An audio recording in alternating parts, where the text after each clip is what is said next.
I'm always looking for fun, cool stuff, and of course we walked by Gripknife here, and I'm like, all right, you got to fill me in. What was the mindset behind this? What was the idea? And guys, we got Dan here, not the Hulk, to explain the Gripknife.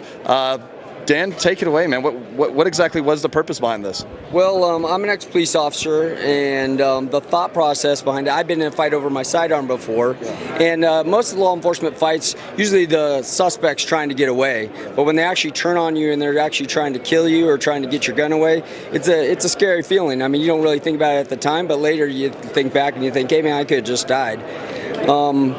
More, I think we're going to see this a lot too. Law enforcement now, when we get a man with a gun call, we're pulling out our AR platforms, and I think we're going to start to see more law enforcement officers fighting over their guns, because if I come and I make a contact with you and I all of a sudden realize, oh shoot, you're my suspect, you're the guy I got to take down, I have my rifle here and there's nothing I can do about that, and this rifle's going to be a part of that fight. So if you decide you're a big dude and you want to take my rifle, now I'm fighting over my rifle and I'm trying to keep possession of it. Maybe I can go to my sidearm, maybe I can't. Maybe I'm still trying to hold on to my rifle so you don't get it and kill me with it.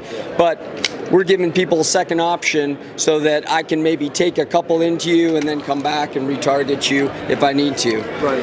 And for the home defender, for the same reason. In a home defense situation, I may come down in the middle of the night because I heard somebody make a noise, but it turns out somebody kicked in my door and there's 4 guys in my house. I may come down on one guy, put a couple rounds in him, and then his friend tackles me on the ground. I'm fighting over my gun, or my gun misfires in that confrontation, and now the only thing I have is my knife. Or I try to clear my gun real quick and get back into the fight. But you know, we say don't take a knife to a gunfight, take a knife and a gun to a gunfight. Right. Give yourself the most options to win that fight. Yeah, absolutely makes sense. Have a plan B just in case plan B becomes plan A. 100% true. Yeah, well, very cool, man. Excited to hopefully see these in the warehouse soon. Gripknives are pretty cool. I definitely like it. And having you explain it too, it makes sense. So very nice. Actually, how does that work? It looks like the blade actually, I didn't even realize this. Show me a little bit, one more time, how that worked there. So it's a spring-assisted knife, so it's not considered a switchblade. And one, because the firing button's on the housing itself, plus part of the knife is up in here. It also has a magnetic system in there too, so it sits right in there like that until you decide you want to pull it out. But yeah, it's a spring-assisted knife. It just sits up in there. It's the strongest OTF knife in the world. So you'll chip through concrete. You'll make it to China before this tip's going to break on you.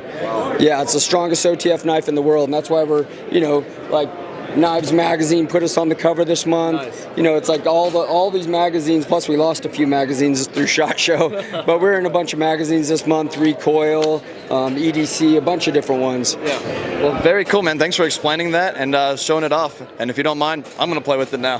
Sure. Cool. Thanks, man. See you, brother. Yep.